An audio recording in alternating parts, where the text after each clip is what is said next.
करामत का ताल्लुक़ एक गरीब घर से था। वो एक स्कूल का चपड़ासी था। स्कूल में वो सब उस्तादों से बड़े इखलाक से पेश आता था। शादी के बाद उसके अखराजात में बहुत इजाफ़ा हो चुका था, इसलिए उसने रात को जॉब करने का फ़ैसला कर लिया। स्कूल के प्रिंसिपल की सिफारिश पर उसे एक बहुत बड़े होटल में एक वेटर की जॉब मिल गई।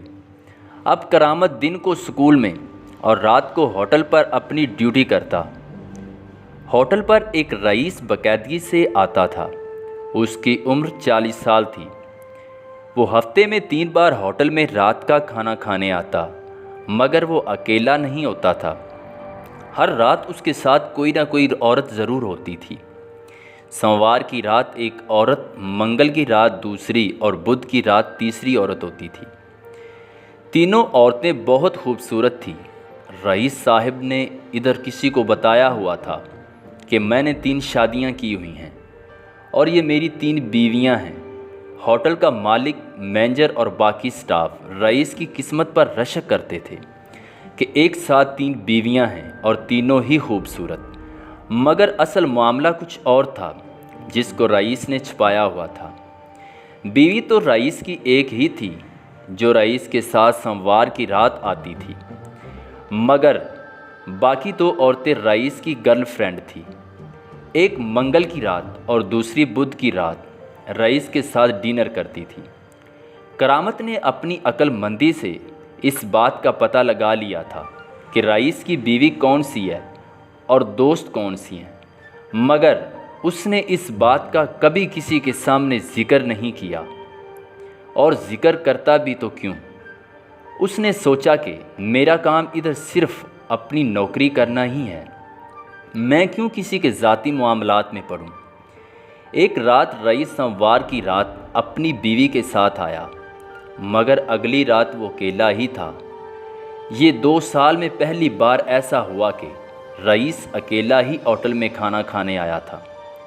करामत ने उसे खाना पेश किया और वापस चला गया।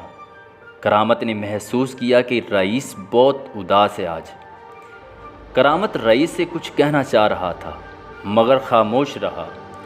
बुध की रात दोबारा रईस अकेला ही खाना खाने आया। होटल में कुछ लोग रईस से पूछ रहे थे कि रईस साहिब, सब ठीक तो है ना?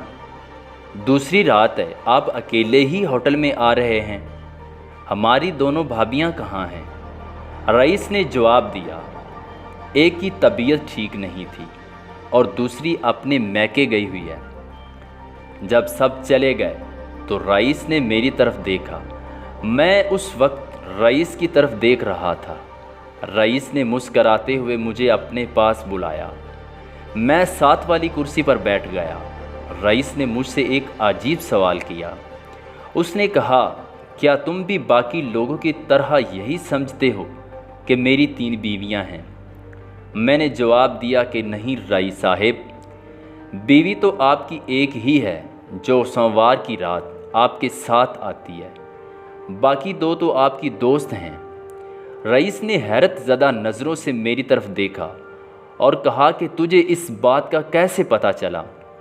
मैंने मुस्कराते हुए कहा, रईस साहिब, मैं उस्तादों की महफ़िलों में बैठने वाला हूँ, इतना तजर्बा तो मुझे भी है। जब आप अपनी गर्लफ्रेंड्स के साथ होते थे तो होटल में मौजूद कुछ लड़के बचा कर आपकी गर्लफ्रेंड्स को देखने की कोशिश करते थे, तो आप उनकी तरफ मुस्कराकर दिल में कहते थे कि जिस बादलों को तुम तरस रहे हो वो तो मुझ पर ही बरस रहा है। मगर जब आप अपनी बीवी के साथ होते थे और अगर कोई देखने की कोशिश करता तो आपकी आंखों में गुस्से से लाड़गी पड़ जाती थी। आपसे ये बर्दाश्त ही नहीं होता था कि कोई आपकी बीवी की तरफ देखे। दूसरी निशानी मुझे ये मिली कि आपकी दोस्त आपके साथ होते हुए भी इधर उधर ज़रूर देखती थी और आंखों ही आंखों में दूसरों से बातें भी कर लेती थी, जिसका शायद आपको अंदाज़ा नहीं होता था। मगर जब आप अपनी बीवी के साथ आते थे तो उसकी नज़र सिर्फ़ आप पर ही होती थी, गोया आप ही उसकी सारी कायनात हैं। रईस की आंखों में आंसू आ गए और वो कहने लगा कि मैं बहुत बड़ी गलती पर था। अल्लाह ने मुझे एक अच्छी बीवी दी, मगर मैंने उसकी कदर ही ना की। मैं हर महीने इन दोनों के अकाउंट में पैसे भेजता था। इस महीने मैंने पैसे नहीं भेजे तो उन्होंने कोई दूसरा शिकार ढूंढ लिया। रईस ने मेरे सामने अपने आप से वादा किया कि अब वो गैर महरम से दोस्ती नहीं करेगा और अपने ख़जाने यानी अपनी बीवी की ही कदर करेगा। उस दिन के बाद रईस हफ्ते में सिर्फ एक बार ही अपनी बीवी के साथ उस होटल में डिनर करने आता था। मज़ीद अच्छी वीडियोस देखने के लिए हमारे YouTube चैनल को सब्सक्राइब करें, कमेंट में अपनी राय का इजहार करें, बेल आइकन पर क्लिक करें ताकि आने वाली न्यू वीडियोस आप तक पहुंच सके। Thank you. अल्लाह हाफिज़।